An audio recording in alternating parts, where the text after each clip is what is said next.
that air conditioner.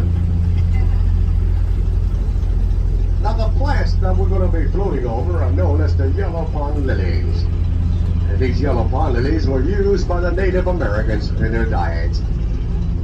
They take the roots from these plants and would either roast them or boil them. And you guys are going to notice little yellow flowers on them. They pick the seeds out of the flowers and pop them just like popcorn. Now I'm going to warn you before you go down reaching for the little flowers, there's many different water spiders and snakes that live here. Some of them got a very nasty bite.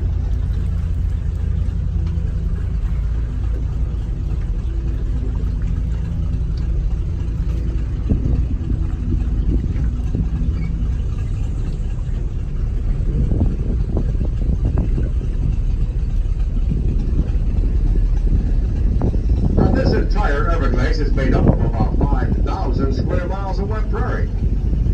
The canals that you see out here and in the city, they were all dredged in the early 1900s by the Army Corps of Engineers. They dredged all these canals so they could have dry lands to build homes on and raise cattle. Underneath all the water and muck, there's limestones and coral rocks. Millions of years ago, used to be an ocean here. It's all fresh water now. Now the depth of these man-made canals, they can go anywhere from about 20 feet deep to 10 feet deep for the smaller ones. Aside from all the wet prairies and the miles and miles of canals, Everglades has these little clumps of islands that are known as the hardwood hammocks.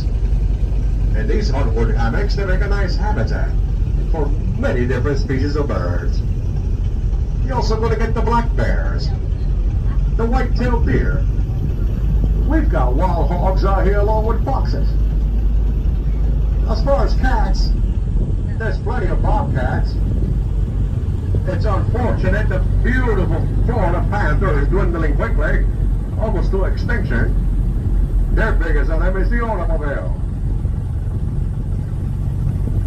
Now, I've got to warn you one more time, please keep your hands in the boat. You never know what's lurking underneath the dark waters here. They can see you clearly. It'll be too late by the time you see them.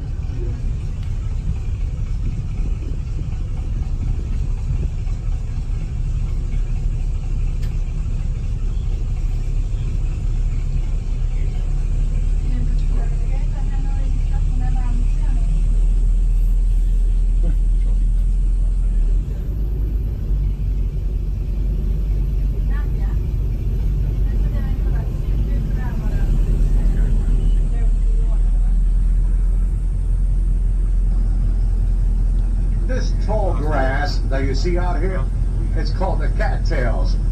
And the cattail grass, they play a very important role in the glades for the young wildlife.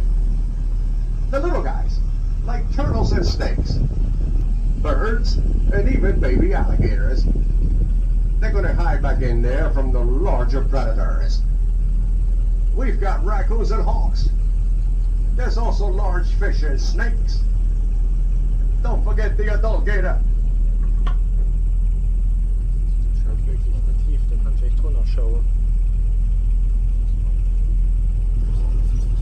Now we've entered one of the shallow areas in the glades. You see the yellow pond lilies, they only grow a maximum of about 8 feet from the ground. Anyway, you see these plants, the depth can go from 8 feet and it can drop down to 1 inch in no time. Don't be surprised or alarmed if you see a fish jump out and land right on your lap. If that happens, folks, all you gotta do is scream as loud as you can, and I've climbed down there and saved that poor little fish.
folks that are sitting on the right-hand side, if you look here in the outer branches of the trees, you're going to see black vultures in there.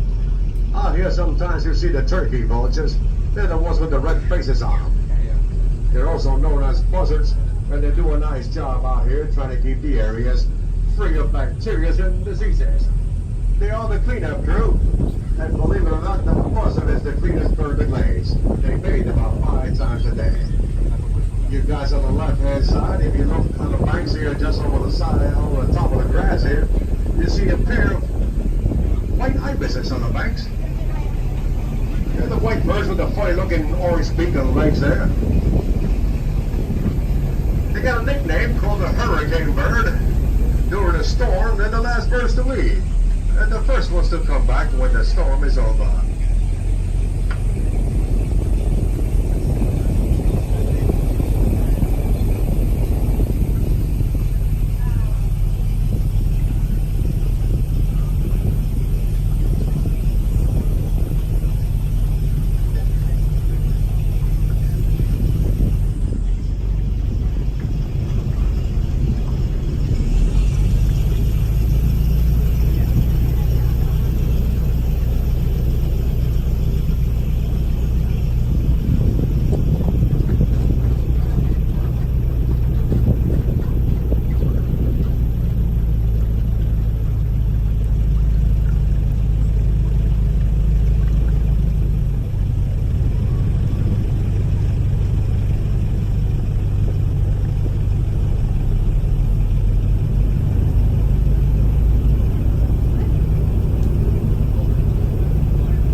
Again now for you guys on the left-hand side, the black vultures in the branches.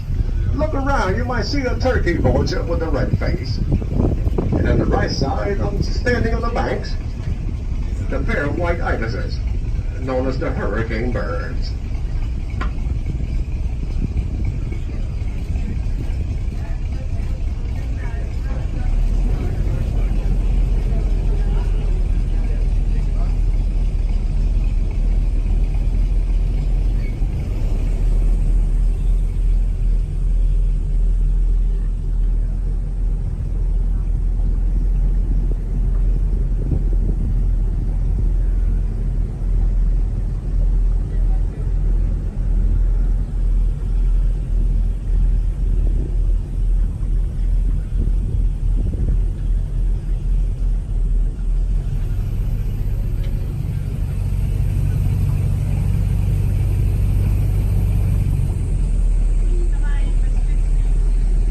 So hang on again, we're going to go quick into an area out here. Oh, wait a minute. I see another bird here at the banks. The bird I'm going to show you is called a limpkin. He's a snail eater. Let me turn around slowly here. Hopefully you won't get spooked.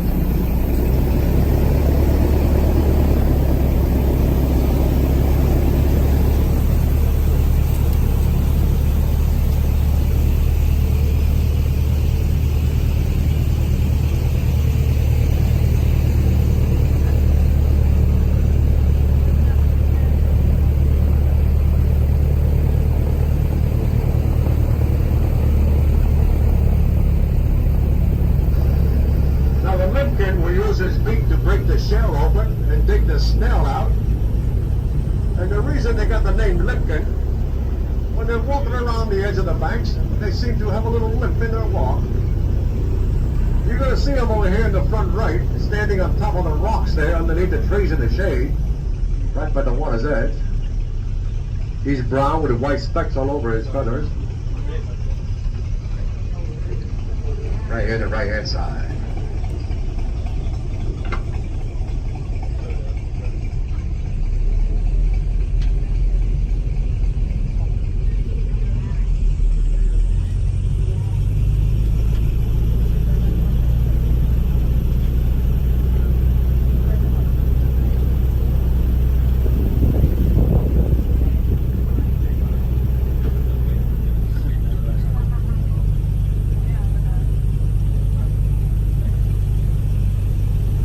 Once again now for you guys on the left-hand side, right there in the front left, standing on top of the rock by the water's edge. the Limkin.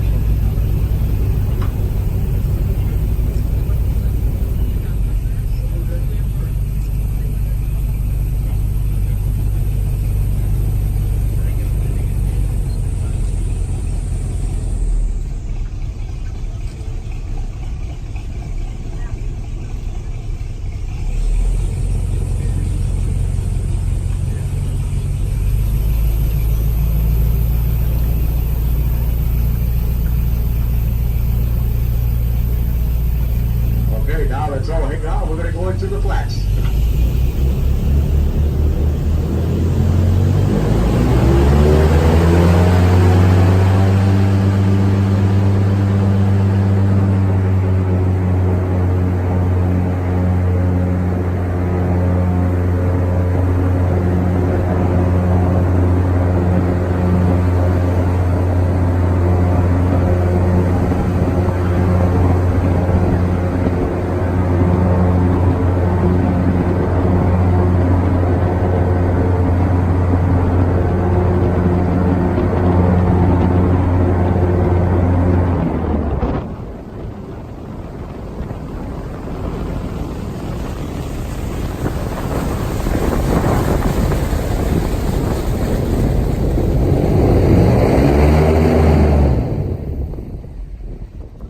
This wide open area that we're entering is known out here as the flats. In the evening time, it's full of alligators doing their hunting. Let's keep a sharp eye open out here, folks. We might spot a gator.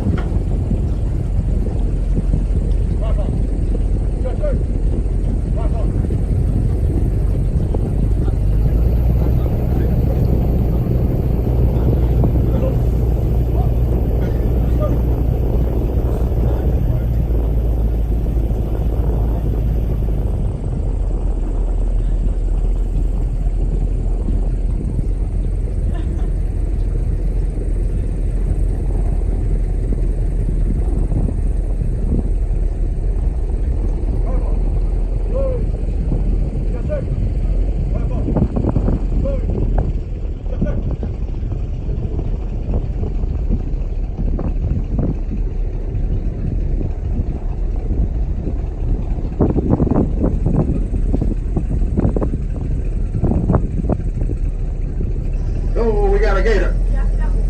Way over there in the front right. Coming this way. Please keep in mind, folks, these guys in the water are twice as dangerous as those on land. They can get 3/4 lengths of their bodies straight up and grab anything that looks like food. And boy, do they love cameras. Don't lean out too far. The gator is lightning quick.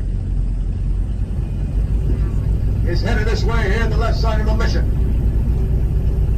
Looking a bit hungry. I even be looking for a handout. Please, don't put your hand out.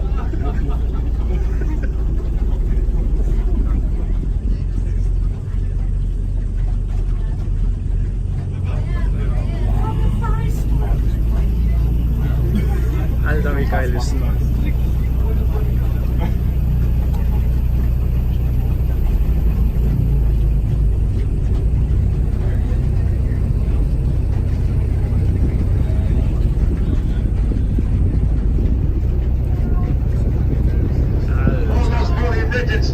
You see along their backs. These are called scoots. Not only does it work like a good offer for them, they work just like solar panels. Alligators are trying to absorb as much sun as they can for energy all day long. They're nocturnal hunters. Cold-blooded reptiles. Now the safest and best way to measure them in the wild without getting bit or wet.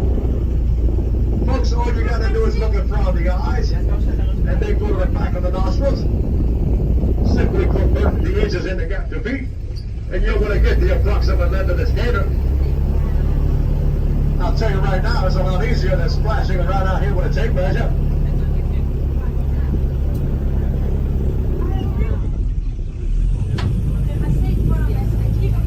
These guys are born with 80 teeth. They got 40 on the bottom and 40 on top. The gators fight this measured at 2,000 pounds of bone crushing power. If a tooth breaks off, another one grows back in place. They're going to go through about 3,000 teeth in a lifetime. I believe there's any good reason to leave alone.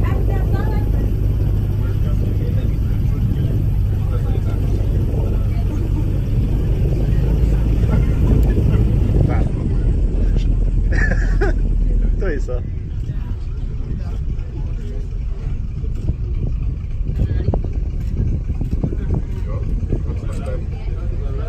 Alter, das ist nicht mal ein halber Meter. He's in a very shallow area right now. Nowhere for him to go. Alter. Move again.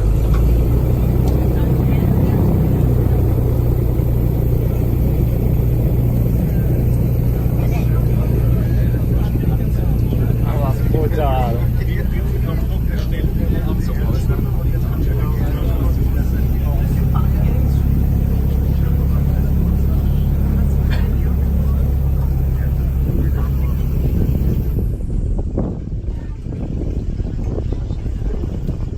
Pretty close to the 9 footer.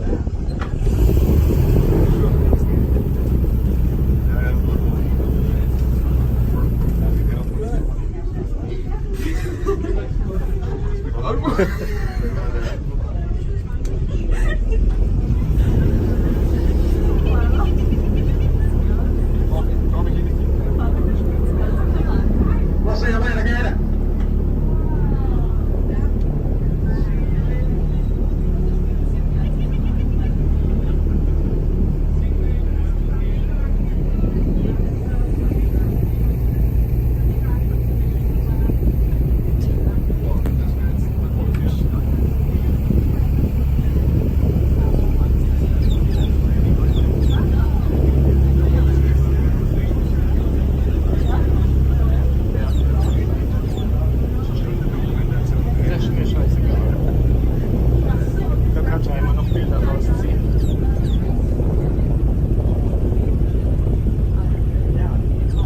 Now, the average length of the adult male gator is about 12 feet long. The largest gator fished out of water is 17 feet 2 inches. With the world record still standing at a whopping 19 and a half feet. Right out of Louisiana in the 1900s. They can weigh up to 1,000 pounds. And they'll live anywhere between 75 to 100 years old.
Let me tell you a little bit about these birds that you see buzzing around us here. Folks, these are the most aggressive birds that live in the Everglades. They're known as the boat-tailed grackle. But I'm going to warn you all, we call these guys sky rats. If you have any food, protect it heavily, or they'll steal it from you. They work as a team. A couple of these guys will distract you, and then the rest simply robs you. All they gotta do is see a French fry, a potato chip, and they'll be all over you.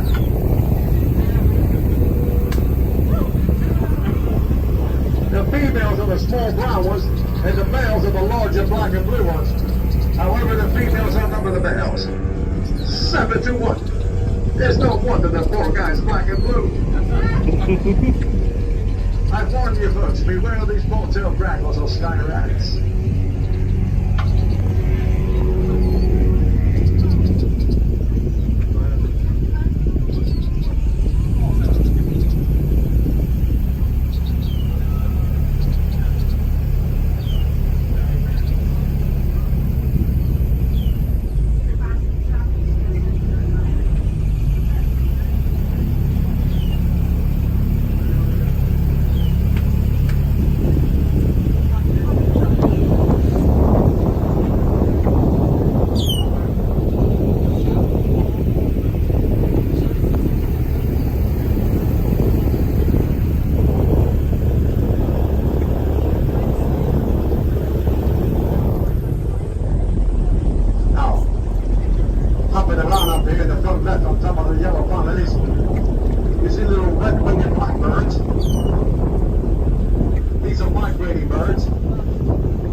Migrating, and they'll retire in Florida like everybody else does. The best time to get their pictures is when they're flapping their wings around, displaying the bright red colors on them. You gotta be quick with the camera though, these guys.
So spiegelglatt auf Weges Wasser.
Here on the right hand side, you're going to see the tall stalks there with the feathery tops. This is called the mating cane. Mating cane is the first fishing pole used by Native Americans. They simply strip the leaves off that cane and look like a long, skinny bamboo pole.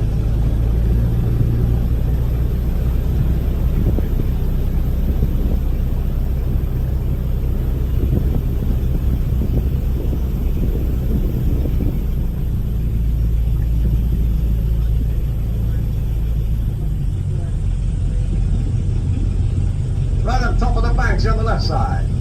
The maiden cage.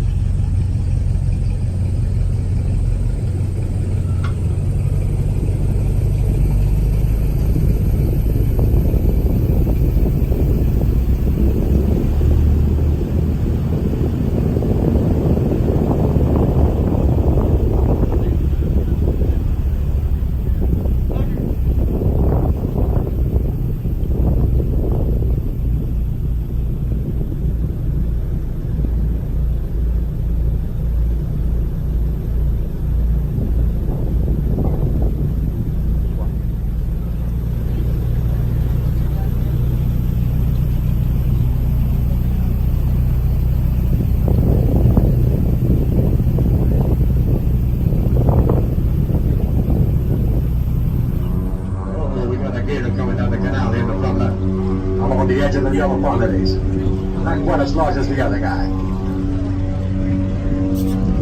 It's a female. Look how lovely she looks.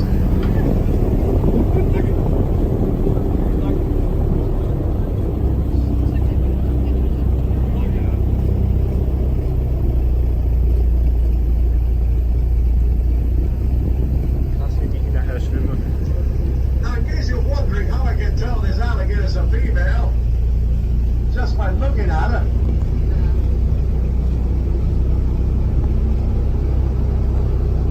Folks, if you look really close at her face, you're going to notice that the female alligators out here have green eyeliner and red lipstick.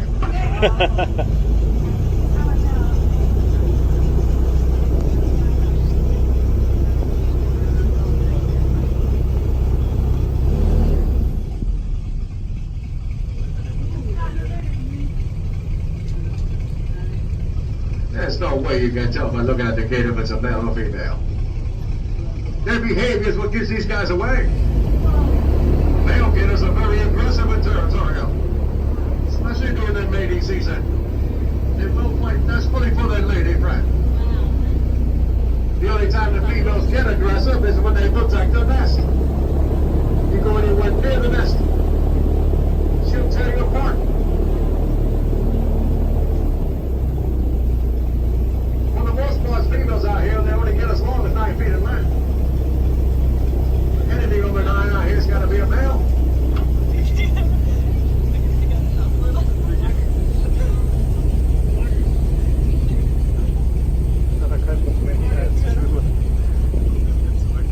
Doch.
in the water on either side of the canal. These are called the pond apple trees. And they produce little fruits. They look a lot like apples. 6 months out of the year. However, if you eat it at the wrong time, you're going to get sick. It's a very high toxin fruit. They'll start out looking green, just like a lime. And when they get ready for pickings, they'll turn yellowish in color. Some folks out here will even make jam out of them. And it tastes terrible. Later in the ride, you're going to notice big changes in the pond apple trees. I'll tell you more about it when we get there.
Intersection that we're about to enter is known as the Four Corners.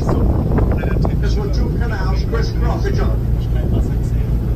If you come out here in the evening time with the flashlight, you're guaranteed to see several eyes looking right back at you. The nighttime is the best time to see the gator. All you need is a good light, and their glowing eyes will give them away every time. That's a good thing that we don't do night tours. If you come out here at night, you're going to deal with the worst animals that live out here. And they're called mosquitoes. And folks, let me tell you, we've got skeeters. They're the size of helicopters. They'll just grab you by the back of your neck and take you right to the nest. If they even see you spraying any kind of insect repellent on yourselves, they'll laugh in your face.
Now, folks, if you have a good look around, you can clearly see why the Everglades is nicknamed the River of Grass. And that's because it's actually a river. Everglades is the widest river in the entire world, measuring approximately 50 miles wide, 100 miles long. It starts out of Lake Okeechobee, located north of here, and it's flowing south very slowly at a quarter of a mile per day, right into the Florida Bay.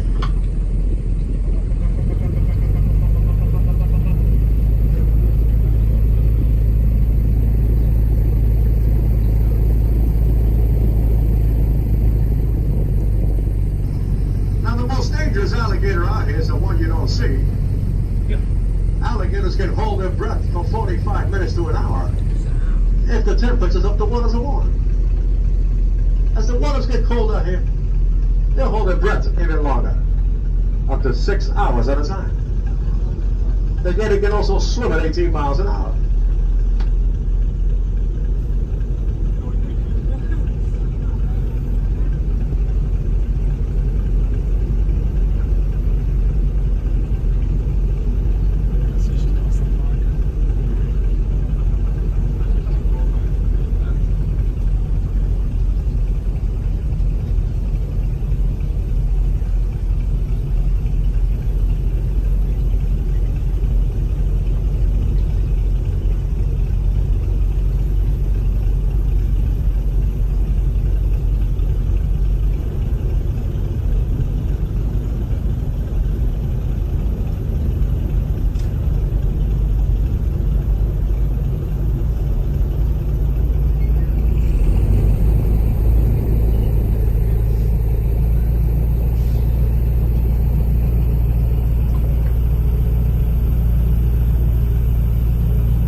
pond apple trees compared to the ones you've seen earlier. Some of them have doubled and even tripled in their size. And the reason for that is the pump houses. They're going to pump out here all the nutrition and fertilizers that folks put in the lawns to live along the canals in the city. It works just like Miracle-Gro. It's not that great for the water. If you look up on the branches of the pond apple trees, you notice a couple of air plants that are hanging out. One looks a lot like the top of a pineapple. These are called bromeliads. And once in a while, they'll have a bright red-orange flower right in the middle. The other popular air plant is the long, stringy one, known as Spanish moss. Now, Spanish moss was introduced in the Glades in the 1800s by the Spaniards. The main reason they brought it with them was for bedding when they slept.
You're going to see the trees that have the dark, smooth-looking trunk and branches.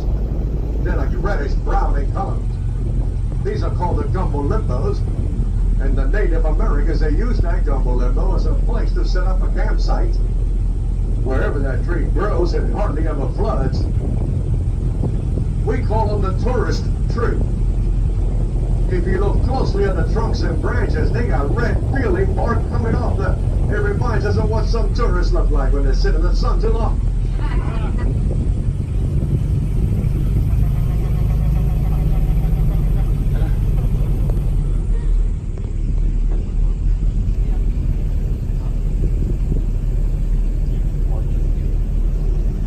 Clumps of tall, skinny grass you see along the bank's edges, that's the sawgrass.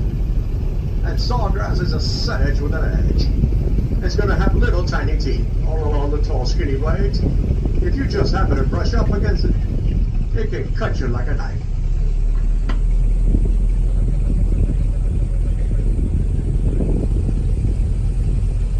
Now in the wintertime, when the waters get cold out here, the gators, they'll climb up on the banks to sun themselves, and they'll lay real still. People always ask me if there's real gators that'll lay there. They even tell me they look kind of plastic and rubbery at times. All I can say, a gator can fool you to make you think he ain't real. He's done his job. They're masters of opportunity. They'd much rather you go after them than they go after you. A gator's gonna lay real still until something makes a mistake. Please keep in mind, folks, if you ever encounter a gator on land, they can sprint 15 miles an hour up to 10 yards at a time. There's a rumor out here that says you can zigzag away from the gator. I'm here to tell you right now to forget about that tall tale. The minute you start to zag, the gator's going to start to zag. You're going to wind up in its mouth. I found the best way to get away from them is simply turning around. Run as fast as you can in the straight line and just trip that person in front of you. Now, folks, I won't be able to spin around any further here, but I'm going to move over to the right side here. Hopefully you can still get a picture from either side. I'm going to show you a different kind of lizard that lives out here aside from the gator. They're not natives to Florida. They come from Central and northern parts of South America, where it's always hot. I'm talking about a South American green iguana. And if you look up here in the front left of the outer branches of the pineapple trees, you're going to see a male sitting up there. Got to really look now because these guys are masters of camouflage. People buy them in pet shops. When they get too large to handle at home, they simply release them in, not realizing they cannot handle cold weather at all. They get so used to being in a crate with a heat lamp right above their heads. When they encounter their first winters out here, we'll usually wipe them out. The further north they travel in the glades, less chances they have for survival.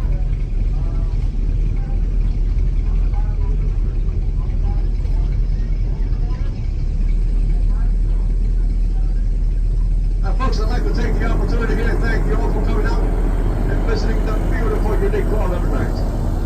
I would also like to remind you, including this ride, you do have a nice alligator show. Ladies and gentlemen, as an airboat captain, we try to find you as many different wildlife as we can for you in just 1 hour's time. We do work for tips out here to make a living. I hope you got some nice pictures and learned a little bit about the Glades to share back home with your friends. Folks, I hope you enjoyed my ride. Your generosity will be gratefully appreciated.